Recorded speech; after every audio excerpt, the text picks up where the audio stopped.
To this evening's special executive. We've just got one item on the agenda.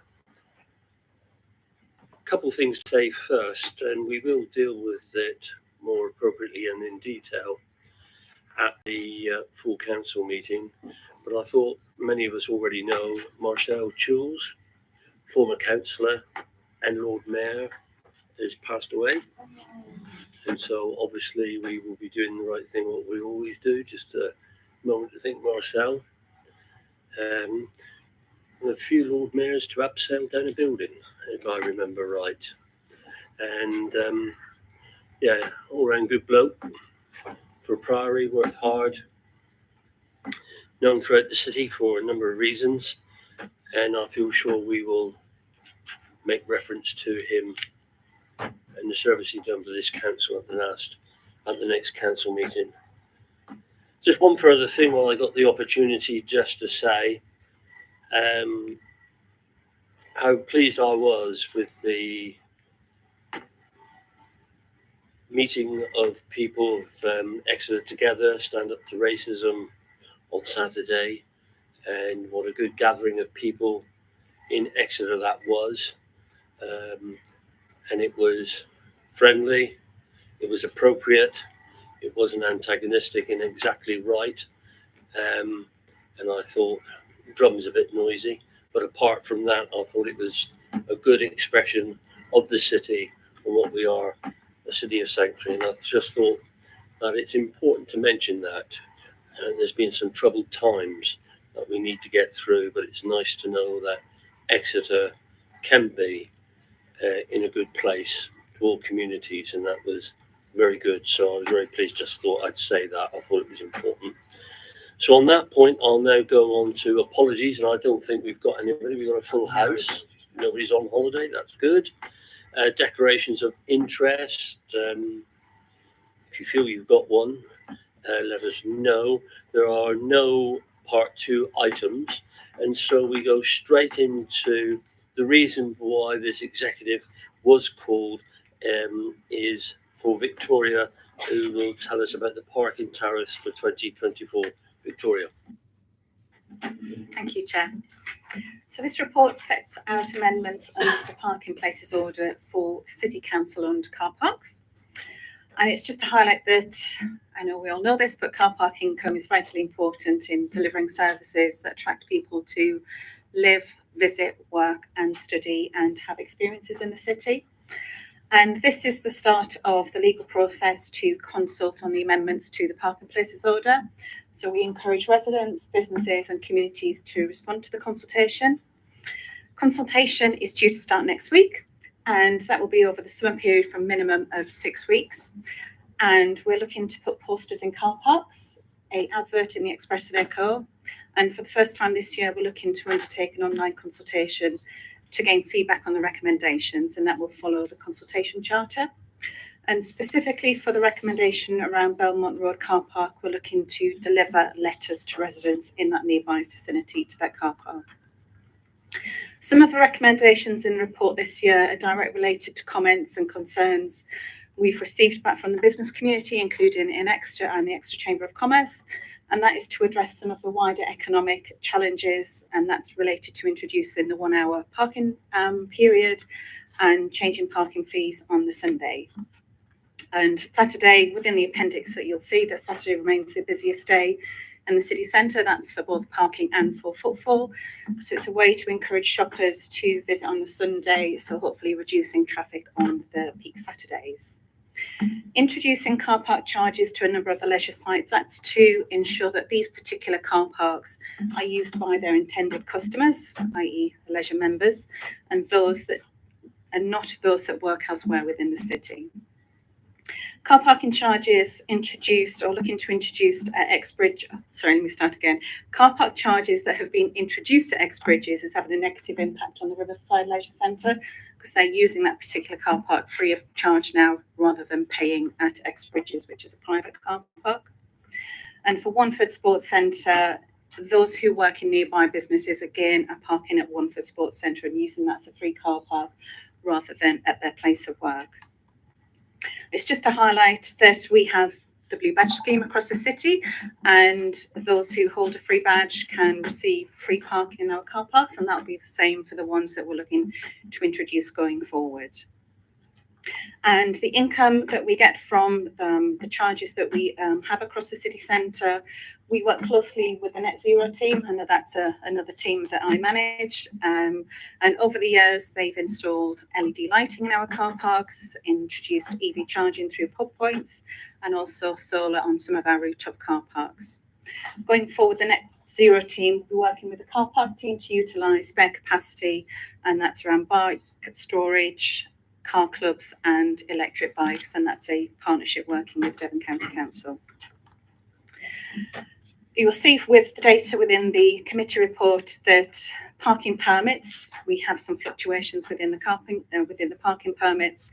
The team are currently reviewing parking permits just to see what changes that we can make going forward, and that includes the seasonal parking permits, business and residential parking permits. And I would say that's it. Thank you. Okay, thank you, Victoria. I'm going to open it up now for any points of clarifications and comment. And in doing so, can I say this is not part of the consultation process. The consultation will start next week. So if you think the prices aren't high enough and they need to go up even further, or indeed if they need to go down, or whether this car park should have this or that car park should have that, please do respond to the consultation. We will pick that up at the end of the consultation. So really, what all I think we should be discussing tonight is the process. Is there anything wrong with the process that we're taking forward? Whether you agree with the increases or not, you need to put into the consultation, and that will come back to the executive when we deal with it, and also to the full council when we deal with it in there. If people say, look, that should be 10 pence there or threepence there or whatever. So I'd rather not get into that this evening because that won't be changing. So at that point, and if you could please, leaders, is there any leaders? Councillor Moore. Thank you very much. And yes, I'm happy to talk about policy, but I will, as you request, speak about the process, because obviously it's very easy and populist to say things like car parking should be free. So in terms of the process, I do think it should set out, there's a very helpful report, very interesting, but how this contributes towards the transport plan. I think that's really important, because we do need to get to grips with the thousands of daily commuters who drive into the city, and there's no notice or context for this document. The other thing that I feel is lacking in terms of process, I mean, I welcome the points about addressing the immediate issues of antisocial behaviour in the Cathedral and Quay car park, but in terms of process and allocating the money, the £100,000 to ASB, it doesn't actually talk about whether it's going to be addressing the structural problems within the multi-storey car parks. I was very pleased to see in the report that there is a recognition and some analysis of the carbon emissions associated with transport, and it was shocking to see that transport emissions have gone up by almost 14% on the previous year to 2020, and I don't see, in terms of the context of the process, what difference that will be made as a result of these changes to the car parking fees. That's not included and should be something that people understand in terms of being able to respond to this. In the report, it helpfully sets out the price of a bus ticket being £2, and I am not clear from the executive whether you see this as a tool for effectively incentivising the switching away of cars driving into the city centre as a way of tackling the climate emergency and the congestion that affects our communities and our businesses so much. And in terms of the final thing, you don't draw attention to the fact that you're looking to create a new car park by St Sidwell's Point, which is pushed as a beacon of sustainability, and so it should be, because obviously the travel plan for that was designed to be low carbon to match its aspirations. So I think it needs to be explicit in actually looking at the impact of the carbon emissions of creating a new car park. And I'm very disappointed that that is a very unimaginative way to use that site as a meanwhile use, given the money that was set aside for that some while ago. I do welcome the point about investing in secure bike racks. Multi-storey and other car parks are an opportunity for becoming transport hubs, and I do think that ought to be included as part of the process for the consultation, to ask what people want to see and what needs they have to actually make that transition to using these spaces as transport hubs. Thank you. Okay, you've raised a lot of issues there, which I hope you want to put into the consultation, and so we can deal with a lot of that within the consultation. I think that is where we will need to deal with that. Councillor Mitchell. Thank you, Leader. And thank the officer for this very full and detailed report. And as I said, when you look at what other cities are up to, what we're doing is in line with some of our neighbouring cities, and the idea that somebody's going to arrive in Exeter and say it's 20p cheaper in Bristol, I must drive up to Bristol. But at the same time, we've got to bear in mind that we're monopoly providers. All local authorities are largely monopoly providers, so that has to be borne in mind in the equation. But my concern, which is partly process, but is that this car parking charging regime is one part of a jigsaw puzzle, and what we're failing to do, I think, collectively, is to look at the impact on the larger jigsaw puzzle at the end result. And there's this contradiction between the idea of raising income we need for our services and then trying to deliver what our corporate plan says we're trying to do in other directions. And I think there's a tension there, and I think at some stage, I would hope in the next year to 18 months, these are drawn together so we get a clear direction in the way we're moving on car park charging. What is the rationale for it? Because at the moment, it seems largely a rationale on generating income and not delivering on the other objectives. If we look at the corporate plan, which I went through today, we want to be an active city. We want more journeys made by walking and cycling. We want Exeter to be a carbon neutral city by 2030. We're launching a revised city centre strategy, which involves travel and travel habits.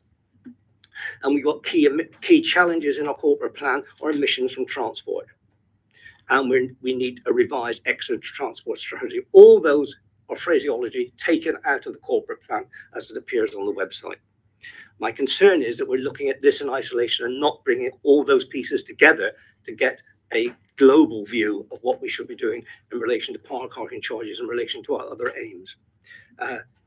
As I say, the transport working group's been technically been shaped for 2 years, but it's still sorting out its terms of reference.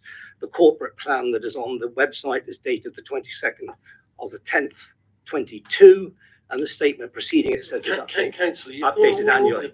Can you keep to car parking tariffs as to what this issue is about? I know you want to sort out transport policy and everything, but this paper is not dealing with that.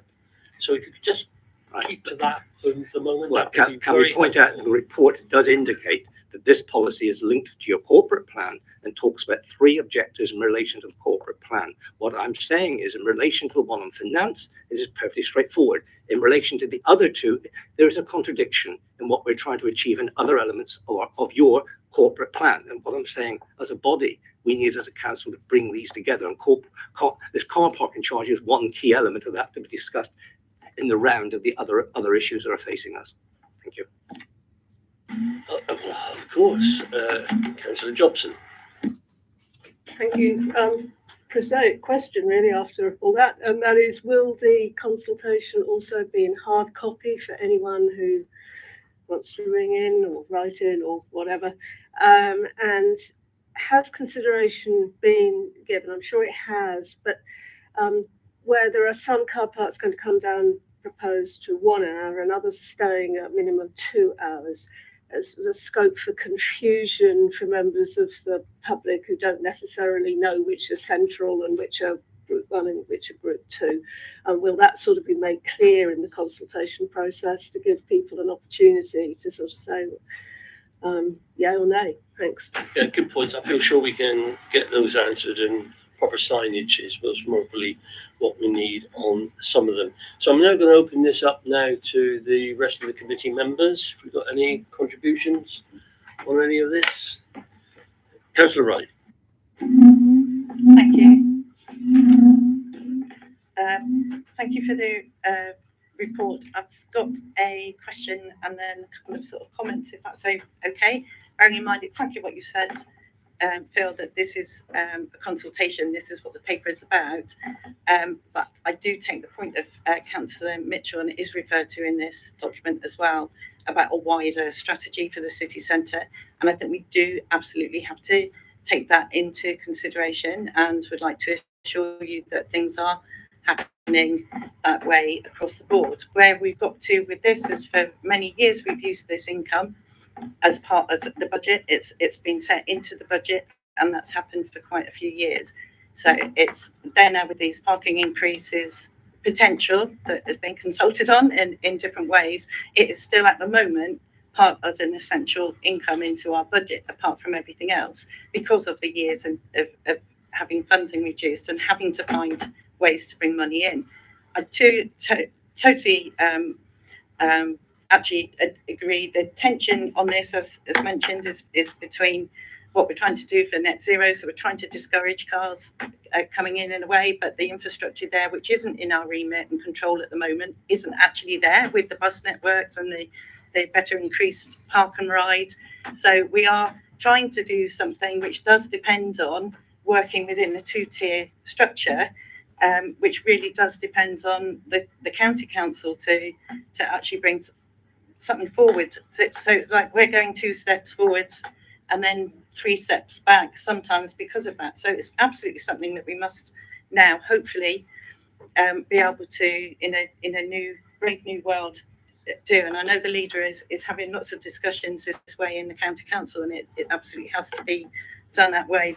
There's going to be a tipping point at some point, isn't there, where we can see that there's, well, we've already got in report, I think 8.5, there has been a decrease in parking tickets, which coincides with a decrease in footfall to the city. But that we're only guessing, is that because parking is too expensive? We don't know that, and we don't have the data at the moment to show how people are coming into the city, what they're spending their money on, and why they're coming in. And I know that in Exeter is hoping to bring in a new way of getting this data, which actually shows how people arrive in the city. So we can look at that and say, oh, well, since the increases came in, less people are coming into the city. We can't make the assumption it's because of parking charges at all. We all know that many more people are shopping online rather than coming into a city centre to buy stuff. You see it on Devon Live comments when people say, oh, the city centre is so bad because of all the closed shops. I don't come in anymore. I get everything online. There's a connection between those two things. So the tipping point, finding out what's going on with the data, is something that we are going to be doing over the next year, hopefully, within Exeter as well for that. My question, thank you for allowing me to comment. My question to Victoria is how this is going to be, when this is presented, to go online and do the consultation, which obviously we're encouraging everybody to do, residents, people that are travelling in, and businesses. Will there be anything on there to sort of say what part of this income goes towards? So we know there's some going towards maintaining the car parks, but we know it also comes into the budget, which helps us maintain some of our discretionary services, such as the RAM, money that goes towards the theatres, which helps, that's reasons for people coming into the city as well. So a connection of paying for your parking ticket, you're helping to keep the RAM free, you're helping to keep the theatres going in the city. Is there any way of sort of being able to do that on the consultation introduction? Is there anybody else? And can we all try and stick to the parking tariffs, not to talk about, with all respect, the strategy, because we're not dealing with the strategy nor the transport policy. We need to, I know it's in there, but we need to be very careful what we're dealing with here this evening. We're consulting on the proposed changes to it. There are a number of issues that have arisen out of it which we need to deal with, but it won't be dealt with as part of this consultation. They need to be dealt with in the bigger round, but not as part of this consultation. That must be understood, otherwise this would be a very big consultation to unpick.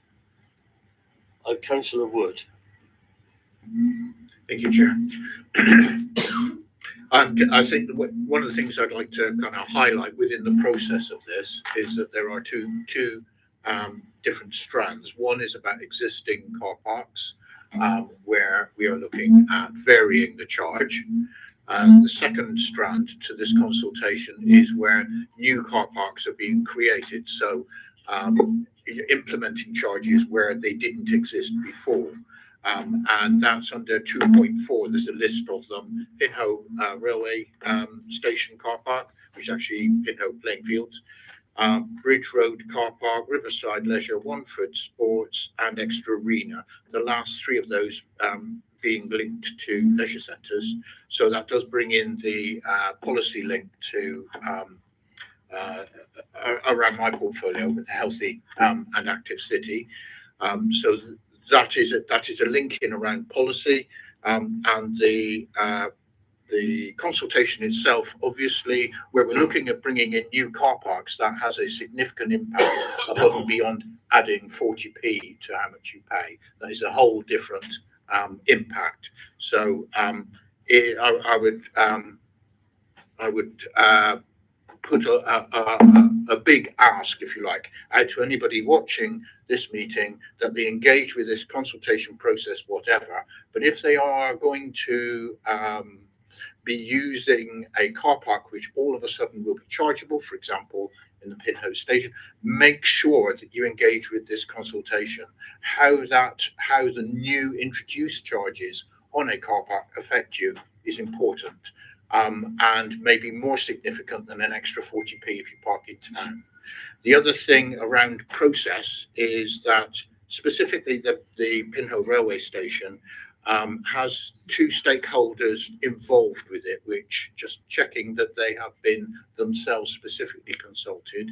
One is the GP practice, which is right next door to it, and they have been impacted on by the extensive development outside of the city, meaning that the GP practice itself is under strain. It's not received any additional funding. It's just taken on a lot more patients. Those patients need to go to the car park. But the other thing is that Devon County Council fairly recently, in the last couple of years, was successful in a bid to create a new car park the other side of the level crossing from this one, which is free parking at the moment. So just to check that we've joined the dots and spoken to Devon County Council about their car park, because obviously at the moment they're both free.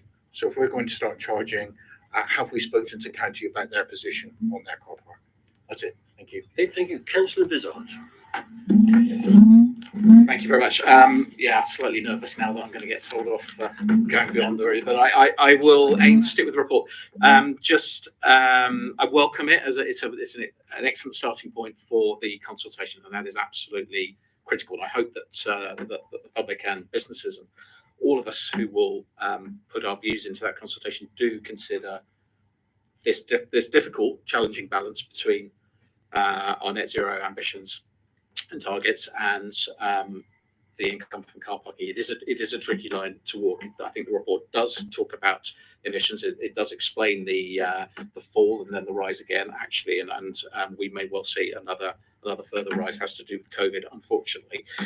But there's lots of things to welcome in the report and things that have been done with our car parks in terms of LED lighting that Victoria's touched on, EV charging, solar PVs, the bike storage hubs, which is one of the things that the Transport Working Group is talking about. Yes, we're looking at the updated terms of reference, but lots of other stuff. Bike hubs, just one of them. We're going to talk to DCC. We're going to talk to Stagecoach.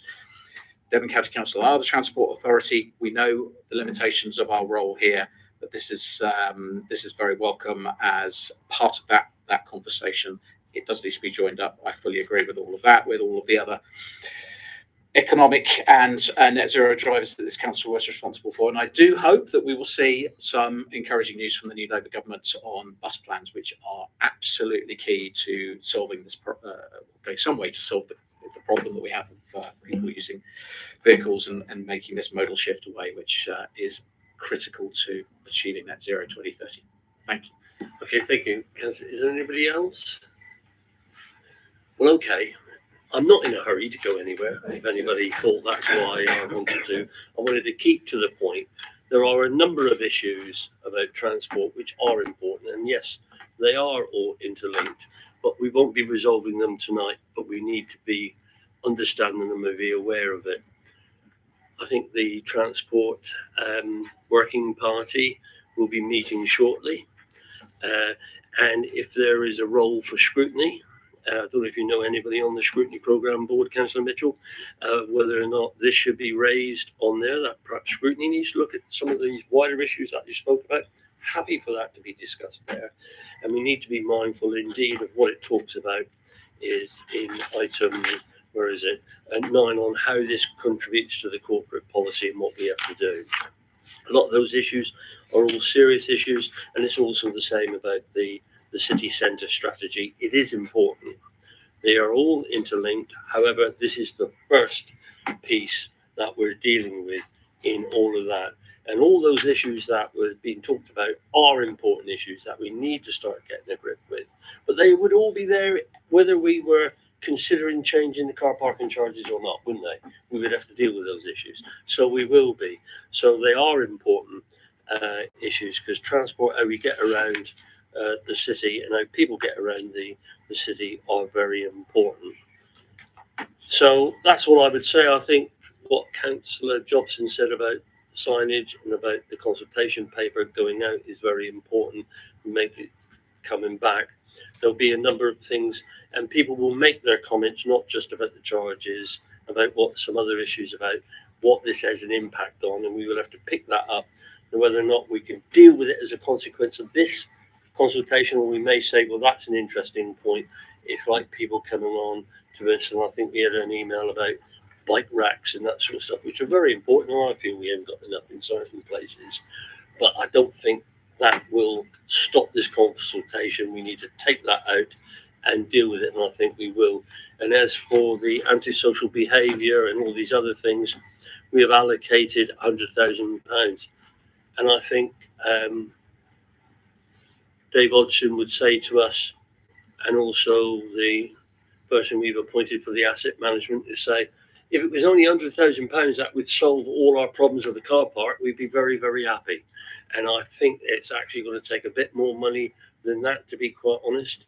But this is, we're trying to say to people that it's all not just going into the coffers of the council. We are trying to make some improvements in other places. But look, let's hear what people say.